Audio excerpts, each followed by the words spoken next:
Yes.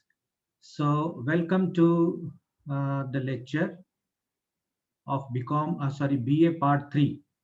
I teach BCom classes. Therefore, whenever I speak of BCom class. But today, after a long gap of many years, almost 7 to 8 years gap is there.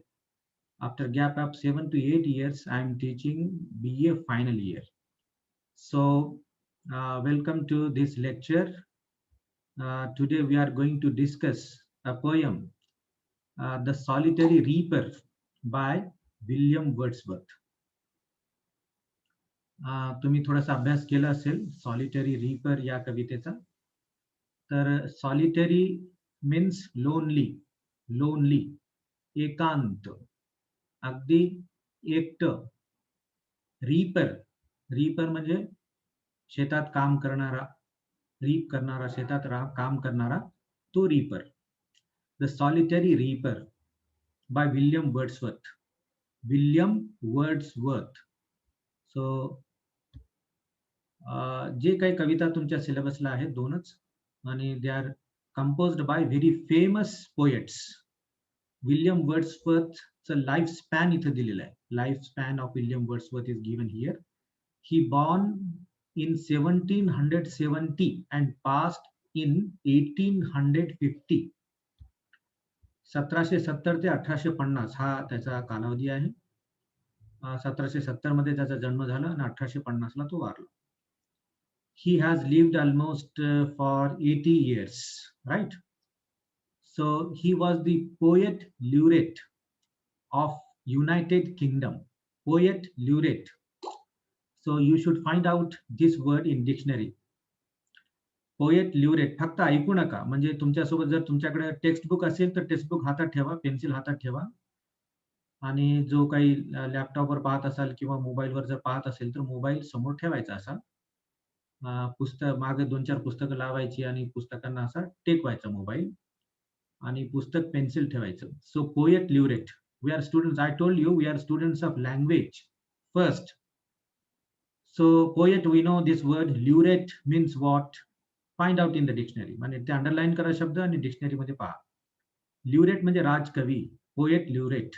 तो राजकवी होता United kingdom, UK, ज्याला आपण England म्हणतो, British people म्हणतो, great Britain म्हणतो. That is United kingdom. United kingdom. United म्हणजे एकत्र आलेला. United kingdom. 3 किंगडम आहेत त्या युके मध्ये. एक आहे स्कॉटलँड, दुसरा आहे इंग्लंड, आणि तिसरं आहे आयर्लंड. Scotland, England, Ireland. आपण फक्त इंग्लंड इंग्लंड म्हणतो. Actually there are 3 states, there are 3 kingdoms, they are united together, that we call Great Britain.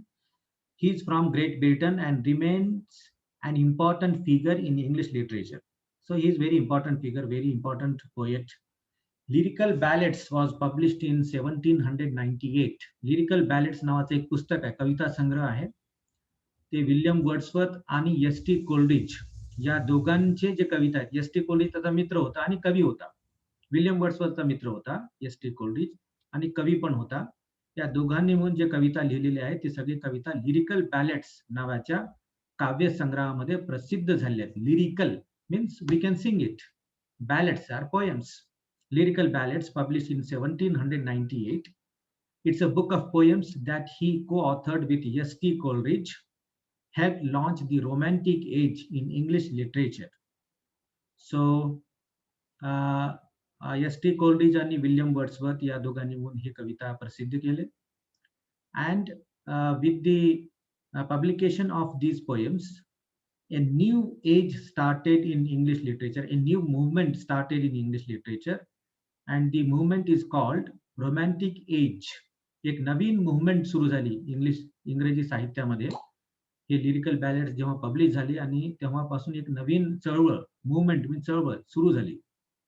त्याला रोमॅन्टिक एज असं म्हटलं जातं. Romantic age. रोमॅन्टिक म्हणजे ते रोमॅन्स नाही जे तुम्ही समजून घेता. Romance between lover and beloved. This is not the romance here. It is not related with that kind of romance. Romantic age याला थोडंसं असं समजून घ्या तुम्ही. डिटेल अभ्यास करावा लागेल तेव्हा कळेल हे रोमॅन्टिक एज म्हणजे नेमकं काय. पण रोमॅन्टिक एज ही चळवळ सुरू होण्याच्या आधी इंग्रजी साहित्यामध्ये आपल्याला फक्त शहरी भाग आणि अगदी श्रीमंत लोक आणि त्यांचं जीवन, त्यांचे फॅशन्स हे सगळं काही चित्रित केलेलं दिसेल रोमॅन्टिक एजच्या आधी. त्यानंतर जेव्हा विल्यम वर्ड्सवर्थ आणि एस.टी. कोलरिजने लिरिकल बॅलेड्स पब्लिश केलं, त्यानंतर आपल्याला दिसतं की साहित्यामध्ये सगळं काही ग्रामीण भागाचं दर्शन, रूरल एरिया आणि निसर्गाचं दर्शन आपल्याला होतं.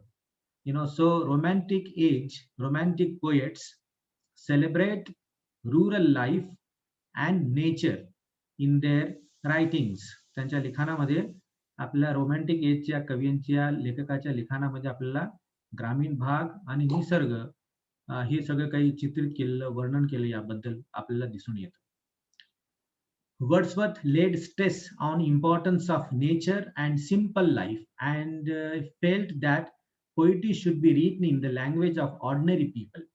Some of his major works are The Prelude, lines composed a few miles above Tintern Abbey, Daffodils, and The World is Too Much with Us.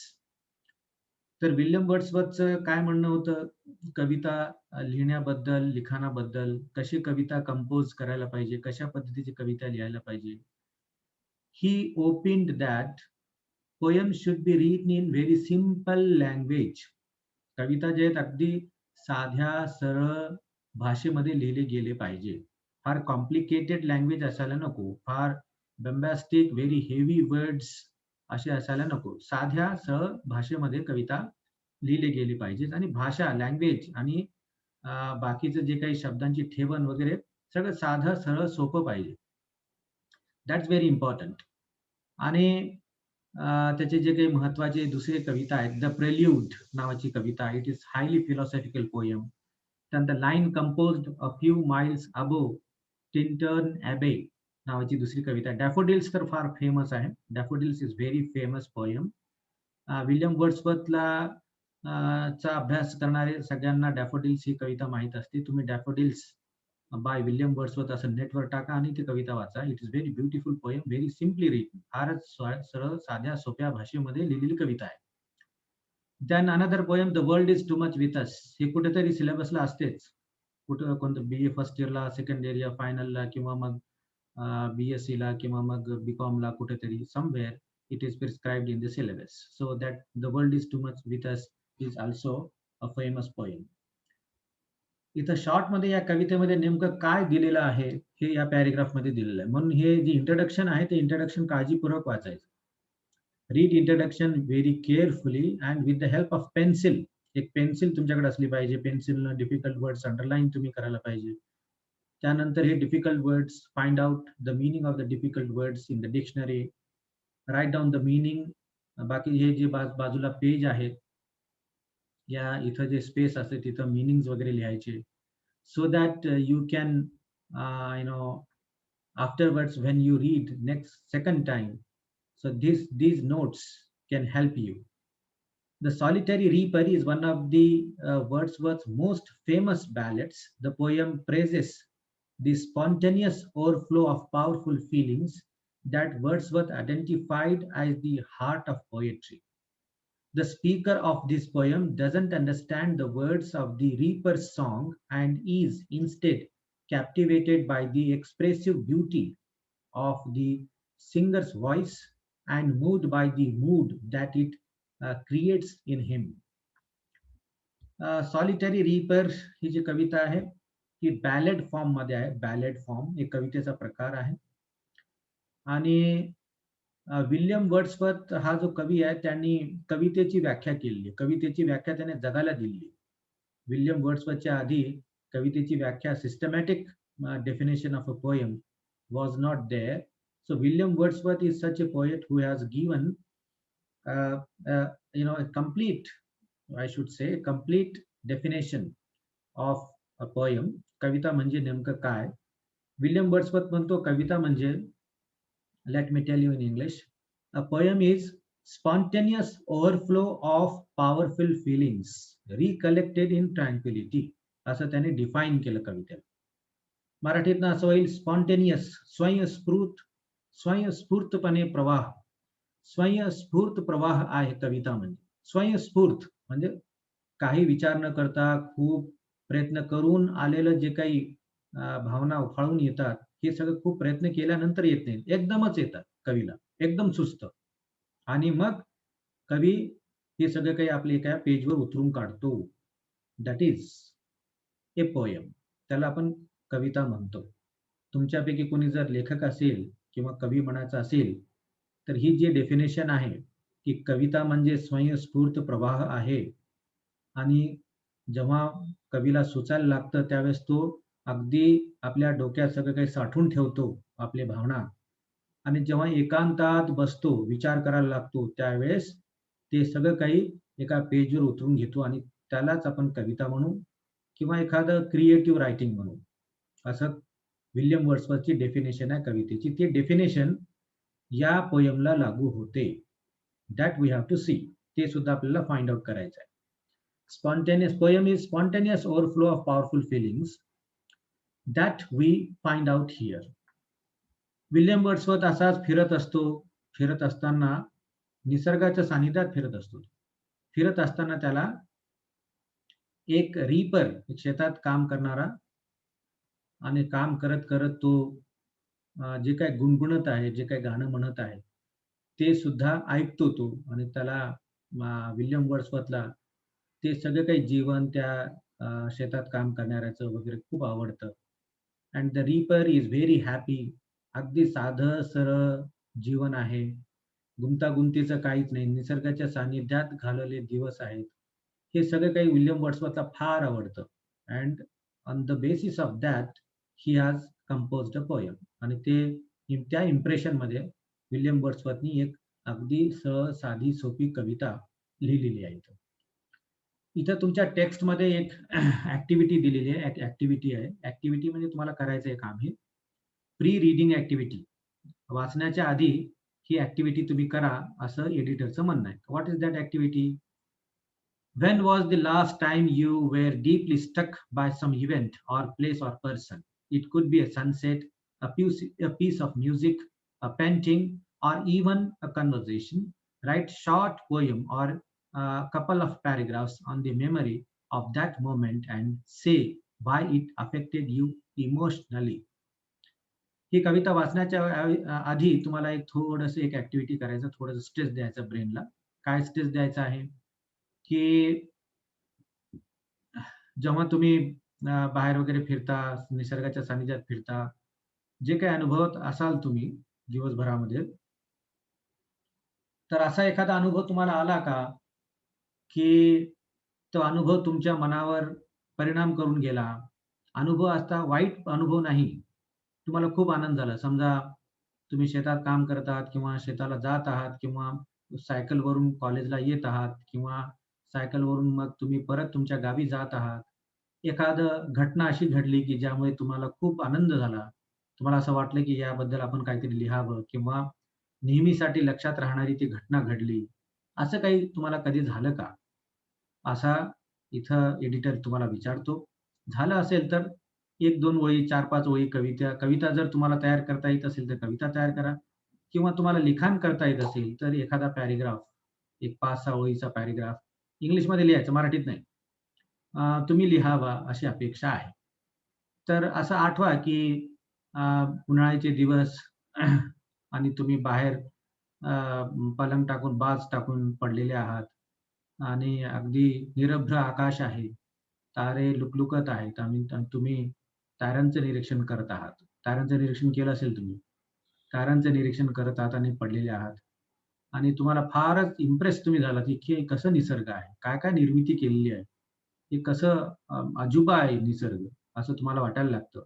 आणि अगदी मनावर तुमचा प्रभाव पडतो आणि तुम्हाला असं वाटतं, की आपण अगदी अस्ताव्यस्त झालो आहोत, डिस्टर्ब झालेलो आहोत. आपल्याला वाटतं, की काहीतरी चेतना, स्फूर्ती आपल्याला जाणवते आणि आपण काहीतरी लिहून काढतो. That is a poem. त्याला म्हणतो आपण लिखाण, क्रिएटिव्ह रायटिंग. तशी ॲक्टिव्हिटी तुम्ही करावी अशी अपेक्षा अपेक्षा आहे इथं. तशी ॲक्टिव्हिटी तुम्ही करा. तेवढा वेळ नाही. आता क्लासरूम असला असता तर ती ॲक्टिव्हिटी घेतली असती आपण. So here we are going to read the first line. आता टेक्स्ट इथून सुरू झालं. टेक्स्ट म्हणजे actually that poem. So behold her single in the field, yon solitary highland lass. reaping and singing by herself, stop here or gently pass. Alone she cuts and binds the grain and sings a melancholy strain. So शेतात काम करणारी मुलगी आहे. शेतात काम करणारा असं म्हटलं होतं मी, पण इथं मुलगी आहे. बिकॉज फ्रॉम दी प्रोनाउन, हे जे प्रोनाउन वापरलेले हर, herself, last this word. From this we understand that she is a girl. Behold her single in the field. Behold म्हणजे पहा, दिसतंय आपल्याला की एकाकी एकटी काम करत आहे शेतात, फील्डमध्ये. Yon solitary Highland less. कुठली आहे ती राहणारी? पलीकडं. पलीकडं सॉलिटरी म्हणजे एकाकी असं असलेलं एक हायलँड, एक उंचावर टेकडीवर छोटंसं गाव असेल, तिथली ती less means young, young girl. She is young girl of that Highland. पलीकडे टेकडीवर असलेलं एखादं एक गाव असेल, त्या गावाची ती मुलगी आहे आणि शेतात काम करत आहे, एकाकी, lonely, and she is enjoying. एकटी आहे पण एन्जॉय करत आहे. So here we have to compare the importance of loneliness, solitary, meditation to crowdy life. तर विल्यम वर्ड्सवर्थला क्राउडी लाईफ अजिबात आवडत नाही. त्याला कसं वाटतं की एकांतवास, निसर्गाचं सानिध्य आणि पक्ष्यांचा आवाज आणि असं जे काही निसर्ग आहे, तो निसर्ग त्याला फार आवडतो. म्हणून त्याला वाटतं की पहा, ती मुलगी काम करत आहे. पलीकडच्या टेकड्यावरचं जे गाव आहे, तिथली ती आहे. Lass is poetic word for young girl. तरुण मुलगी आहे. तरुण मुलीला लास असं पर्टिक्युलरली पोएटिक लँग्वेजमध्ये म्हटलं जातं. काव्यमय जी भाषा आहे इंग्रजी, त्या भाषेमध्ये लास हा शब्द वापरला जातो. So she is lonely. एकटी आहे. Solitary means lonely. Reaping and singing by herself. Reaping काम करत आहे शेतात, अँड सिंगिंग बाय हरसेल्फ आणि काहीतरी गाणं गुणगुणत आहे. शी इज व्हेरी हॅपी. काहीतरी गाणं गुणगुणत आहे, काम करत आहे. तुम्ही असा अनुभवला असेल, काही लोक जेव्हा आपल्या कामात मग्न होतात, तेव्हा काहीतरी गुणगुणत असतात आणि काम करत असतात. They are enjoying their work. इथं 2-3 मेसेजेस आपल्याला क्लिअरली समजतात. एक मेसेज तर हे आहे की rural life and life in nature, in the company of nature. Life in the company of nature is very important. निसर्गाच्या सानिध्यातलं जीवन कवीला फार आवडतो आणि एकाकी जीवन, एकांतवास त्याला फार आवडतो. ही दोन गोष्टी फार महत्वाच्या आहेत. आपल्या सध्या आपल्या जीवनामध्ये धाकधुकीचं आपलं जीवन आहे. आपलं एकांतवास अजिबात भेटत नाही. आणि here William Wordsworth is telling us the importance of loneliness. Repeat and singing. Ripping and singing. Class कधी संपू शकतो? वेळ संपत आलेली आपली. संपलं तर मी पुन्हा शेड्यूल टाकेन. Okay. Ripping and singing by herself, stop here or gently pass. थोड्या वेळ तिथं थांबा, ऐका ते काय गाणं म्हणत आहेत. Stop here or gently pass, किंवा हळूवार निघून जा, डिस्टर्ब करू नका, don't disturb. Stop here or gently pass. Alone she cuts and binds the grain and sings a melancholic strain. आणि ती एकटी झाडं वगैरे जे गवत असेल किंवा अजून काही झाड असेल किंवा धान्याची झाडं असतील, ती कापत आहे आणि बांधत आहे. पेंड्या बांधणे म्हणतो, आमच्याकडे म्हणतात बा पेंड्या बांधणे, आता इथं काय म्हणतात माहित नाही. ती बांधत आहे आणि ठेवत आहे बाजूला. And singing a melancholic song.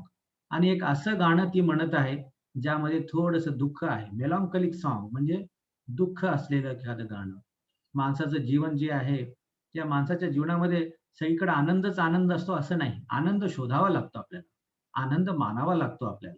So she is singing a melancholic song and beautiful song she is singing.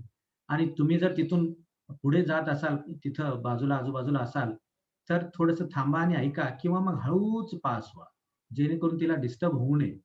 O listen for the vale profound is overflowing with the sound.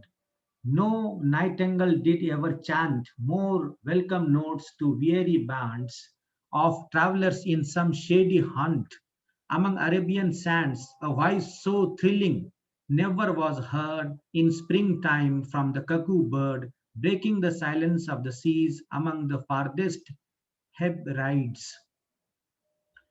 पुन्हा पुन्हा सांगतो कवी, O listen the vale profound, it's overwhelming with the sound. किती सुंदर असं हे गाणं आहे, किती सुंदर गाते ती. ऐका थोड्या वेळासाठी. लिसन to her. No Nightingale. Nightingale एक पक्षी आहे, कोकिळा ज्याला म्हणतो आपण, कोकिळा. कू कू असं गाणं म्हणतो तो, कू कू असं आवाज येतो, किती सुंदर आवाज असतो, तुम्ही ऐकलं असेल. No nightingale did ever chant more welcome notes to weary bands. आणि आपण पाहतो की जे काही प्रवास करणारे लोक असतात, वाळवंटी भागामध्ये जे काही प्रवास करणारे त्या काळामध्ये होते, ते दिवस रात्र प्रवास करायचे.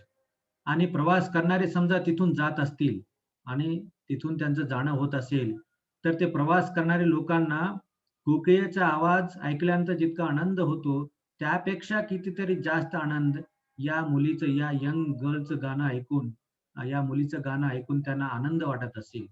मोर welcome notes to weary bands of travellers in some shady haunt among Arabian sands. Among Arabian sands. आताच मी अरेबियाचा रेफरन्स तुम्हाला दिला, वाळवंटी भाग. आणि वाळवंटी भागामध्ये अगदी उष्णता खूप जास्त असते, आणि तिथं असं सुंदर आवाज जर ऐकू आला, तर मात्र जे प्रवासी आहेत त्यांना खूप आनंद वाटतं, थकवा त्यांचा नाहीसा होतो. A voice so thrilling never was heard. असा इतका सुंदर आवाज, it was not heard by any traveller in spring time from the cuckoo bird. In spring time from the cuckoo bird. कोकिळाचा आवाज सुद्धा इतका आनंद देणारा नसतं जितका आनंद देणारं त्या मुलीचं गाणं आहे. ती कामात बिझी आहे, काम करत आहे आणि गाणं म्हणत आहे. So it is very interesting. Breaking the silence of the seas among the farthest Hebrides. Breaking the silence of the sea. असं वाटतं की समुद्राचं जे काही शांतता समुद्रावर पसरलेली आहे, ती शांतता सुद्धा लोप पावते जेव्हा इतकं सुंदर गाणं, इतकं सुंदर गुणगुणणं हे लोकांपर्यंत पोहोचतं, आवाज येतो याचा. इतक्या सुंदरपणे ती गात आहे. And she is busy in her work and she is singing. And if you are passing by, then stop there for a moment and listen to the beauty of her voice, listen to the beauty of her song. If you are in hurry, then go pass very slowly, so that she should not get disturbed. Her song is more beautiful than the nightingale. Her song is more beautiful and her voice is more sweet than the cuckoo bird even. And if you can listen, can you listen. तुम्ही ऐकू शकता का, तुम्हाला ऐकता येतो का? पहा, हे सगळं डिस्क्राईब केल्यानंतर तुम्हाला तो आवाज ऐकू येत असेल, तर ककू बर्डचा आवाज, त्या मुलीचा गाणाऱ्याचा आवाज, आणि मग तो नायटिंगलचा आवाज, या पक्ष्यांचा आवाज, आवाजापेक्षा सुंदर गाते ती आवाज तुम्हाला ऐकू येतो का? इमॅजिन इट, कल्पना करा, imagine it. So you you will be able to listen to the beauty, the sweet music of the girl's song. आणि तुम्ही कल्पनाशक्ती जर तुमची चांगली असेल, प्रगल्भ असेल, तर तुम्हाला नक्कीच तो आवाज ऐकू येईल. Beautiful song you can listen. Imagine it. कारण असं म्हटलं, एक कवी असं म्हणतो, इंग्रज कवी, की unheard melodies are sweeter than the heard melodies. Unheard melodies are sweeter than the heard melodies.